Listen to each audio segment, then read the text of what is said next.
Don's out here doing one of our yard projects again. About a year ago. Our yard project. I like that. Well, I come up with the yard projects, right. and Donnie makes them happen. Yeah. Yeah, something like that. So about a year ago, we finished putting in the little footbridge that goes over the intermittent creek that we have in our front yard. And then this spring, I got the idea that we should plant Japanese maple somewhere out here by the bridge, that would look really pretty. And we moved it back of that corner, up here, over here, and we finally decided on this location here. Right. Well, the bank drops off a little bit over here, and we had to make sure that we were far enough away from the bridge, so in 25 years when it's at its mature growth height and width, that it won't be making the bridge impassable. So Donnie's out here working on finishing up this area. As you can see, it's still in the pot, and here I'll let him say a little bit about what it is he's going to be doing today. Right, so this little Japanese maple is supposed to get at most 8 feet tall and approximately 8 to 10 feet wide. So this is kind of a short, round tree. Of course, it depends on how you train it. So we're hoping that it'll be happy here. So to kind of, since it doesn't have a lot of height, we decided to put I decided to build this ring around it, kind of like a well shape. Marianne said it looks like some kind of a well. Wishing well. Wishing well, right. And the thing is, we had these pavers. These are actually pavers. They're not retaining wall blocks. And they're interlocking pavers. We had them. So I decided to try to use them. And they look great like this, but this is not structural. At this point, it's not structural.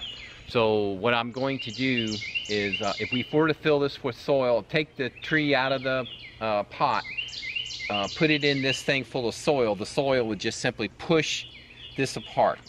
So I have this great, another thing I happen to have is I have a lot of wire rope cable.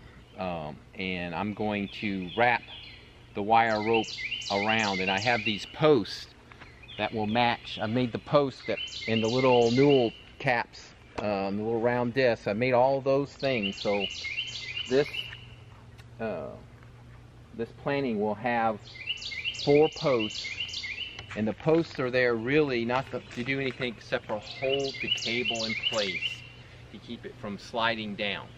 And so that's what I plan to do. I'm in the process here of, I'm going to use this strap, and I'm going to pull the pavers tightly together so I can get an accurate measurement for my wire rope.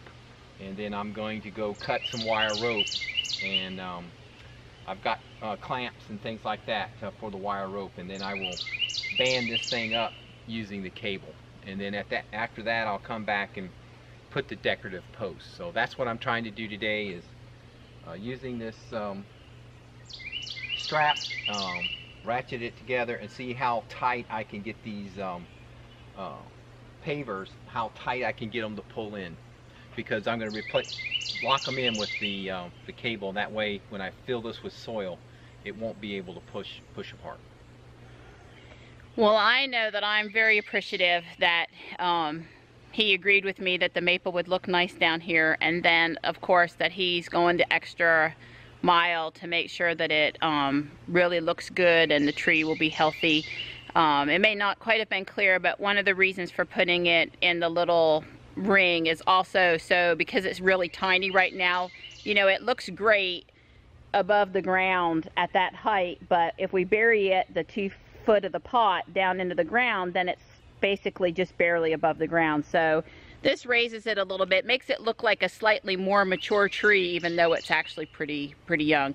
So let's just take a brief walk here across the footbridge and out to the other side. Another really nice project that Donnie did this year was he put in this little footpath, because if we kept on going, you can see to get up to the asphalt driveway it's quite a good distance.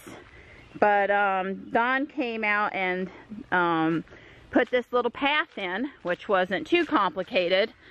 But then he also put in the steps up to the asphalt. So It just makes it a lot easier to get up to the driveway and then continue on out to the mailbox. So take these nice steps here, and he made this match the bridge. He did a really nice job with that, with the posts and everything, the stain color, and it all looks good. If I wanted to, I could walk out to the driveway and get the mail or the paper. And this also stops me from having to walk up that steep cement part of the driveway down there on the other side. So again, you can get a little perspective here for the house and where the bridge and the tree are. So thanks for taking an interest in our project, and I'll be sure to get pictures and a little another clip when it's finished.